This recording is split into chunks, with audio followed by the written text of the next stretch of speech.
दोस्तों, यह खुश रहने की कहानी आपको खुश रहना सिखा देगी कि असली खुशी क्या होती है।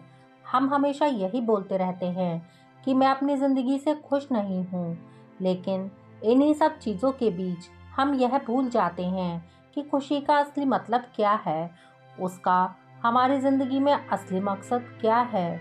एक दिन एक राजा अपने महल की तरफ जाते हुए रोड पर चल रहे सभी लोगों को देख रहा था। उसी बीच अचानक से उसकी नज़र एक आदमी पर पड़ी। वह आदमी ना तो देखने में बहुत खास था और ना ही उसने बहुत अच्छे कपड़े पहन रखे थे। राजा ने सोचा, शायद यह आदमी काफ़ी गरीब होगा, लेकिन जो चीज़ राजा को उस आदमी के बारे में सोचने पर मजबूर कर रही थी वो यह थी कि वह आदमी इतनी भीड़ में भी अकेला बैठा मुस्कुरा रहा था। उसकी आंखों में किसी चीज़ की बहुत खुशी थी। तभी राजा की गाड़ी आगे चली गई और कुछ देर बाद राजा उसके बारे में भूल गया।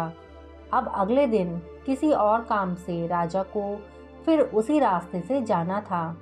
राजा किसी सोच में खोया उसी रास्ते से गुजर रहा था कि तभी फिर से उसकी नज़र उसी आदमी पर पड़ी और इस बार भी उसने वही देखा जो उसने पिछले दिन देखा था। आज भी वही आदमी भीड़ में बैठा हुआ वैसे ही मुस्कुरा रहा था। राजा अब उस आदमी के बारे में सोचने लगा कि ऐसी इसके पास क्या चीज़ है जो हमेशा उसे खुश रखने में मदद करती है। इसी सोच में राजा फिर से अपने महल की तरफ चला गया। अब अगले दिन राजा ने जानबूझकर उस रास्ते से जाने का फैसला किया कि वह वापस देख सके कि क्या वो आदमी आज भी वैसे ही खुश है या नहीं, और वैसा ही कुछ हुआ भी है या नहीं। जब राजा उसी रास्ते से वापस गुजर रहा था, उसने फिर से उस आदमी को देखा और आज भी वो आदमी वैसे ही खुश था जैसे 2 दिनों में था। अब उस आदमी की खुशी को देखकर राजा अपने मन ही मन सवालों के जाल में फंस गया। वह सोचने लगा, ऐसा क्या है जो इस आदमी को इतना खुश बना रहा है। और जब राजा से नहीं रहा गया तो उसने उस आदमी से जाकर बात करने का फैसला किया। राजा अपनी गाड़ी से उतरा और उस आदमी के पास गया। वह आदमी थोड़े पुराने और हल्के से फटे कपड़ों में बैठा था। वो राजा को देखते ही उसके सामने झुकने लगा। राजा उस आदमी के पास आया और बोला, मैं तुम्हें 3 दिन से देख रहा हूँ। 3 दिन से जब भी मैं इस रास्ते से जाता हूँ तो तुम हमेशा खुश ही होते हो। इसका क्या कारण है? क्या तुम्हारे पास काफ़ी ज़्यादा पैसे हैं? तो इस पर वह आदमी मुस्कुराते हुए बोला कि मालिक, आप तो मेरी हालत देख ही रहे हो। मेरे पास अगली बार खाना खाने के लिए भी पैसे नहीं हैं। राजा ने फिर से उससे एक सवाल और पूछा, तो हो सकता है तुम अपने परिवार के साथ बहुत खुश हो।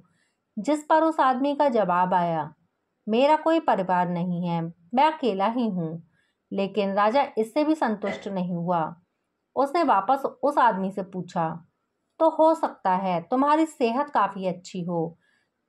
जिस पर उस आदमी ने कहा, नहीं, ऐसा कुछ भी नहीं है। मेरे शरीर में हमेशा कुछ ना कुछ समस्या रहती है और दांत में कीड़ा लगने की वजह से मेरे दांत लगभग टूट गए हैं। अब यह सब सुनकर राजा अपने ही चिंतन में खो गया।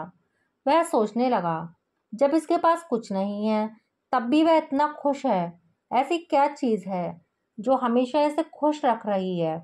राजा ने अब एक असमंजस में पड़े इंसान की तरह चेहरा बनाकर उस आदमी से पूछा, क्या है तुम्हारे पास जो इतना दुख होने के बाद भी हमेशा तुम्हें खुश ही रखता है।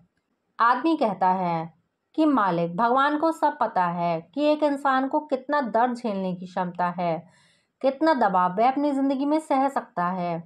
उसी के हिसाब से भगवान उसे वैसे ही समस्या में डालते हैं।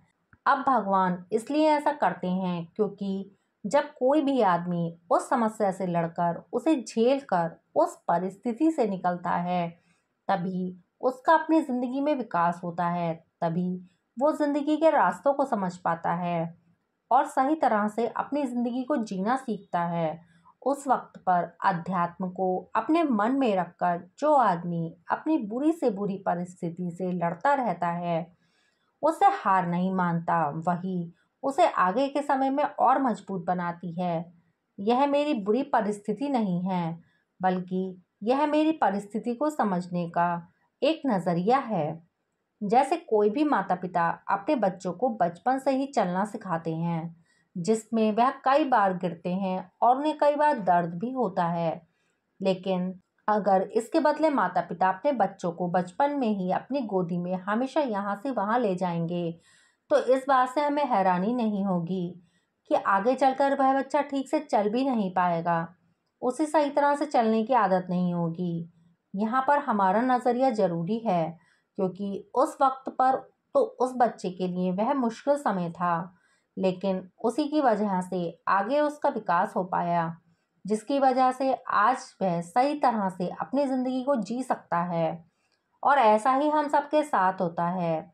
इसलिए हमारी परिस्थिति चाहे कितनी भी खराब क्यों ना हो, हमें दुखी नहीं होना चाहिए, बल्कि यह सोचकर मेहनत करनी चाहिए कि ये परिस्थिति हमारे भविष्य को अच्छा बनाने के लिए ऊपर वाले ने हमारे सामने रखी है।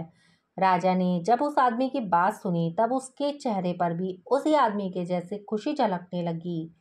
अब वह भी समझ गया कि खुशी का कोई रास्ता नहीं होता, यह सब हमारे नज़रिए में ही होता है।